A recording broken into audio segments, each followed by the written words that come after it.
ఎప్పుడైనా ఆలోచించారా? మనం ఎప్పుడైనా పొద్దున్నే బండి స్టార్ట్ చేయంగానే ఇంజిన్ కొంచెం రఫ్‌గా ఉంటది. అండ్ ఇంక కొంతమంది ఏందంటే బండి స్టార్ట్ చేయంగానే కొద్దిసేపు ఐడ్లింగ్‌లో ఉంచాలని అంటారు.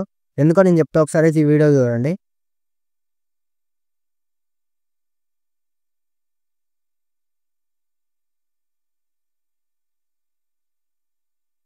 చూసిర్రు గదా! ఓవర్‌నైట్ బండి మనం స్టార్ట్ చేయకుండా ఉంచినామనుకోండి, ఆయిల్‌కున్న విస్కోసిటీ పెరిగి ఆయిల్ అంతా వచ్చి ఇంజిన్ డౌన్‌లోనైతే సెటిల్ అయితది.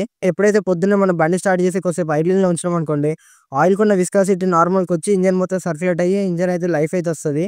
సో, నెక్స్ట్ టైమ్ ఎప్పుడు బండి స్టార్ట్ చేసినా 2, 3 మినిట్స్ ఐడ్లింగ్‌లోనైతే ఉంచండి. అప్పుడు ఇంజిన్ అయితే లైఫ్ వస్తది.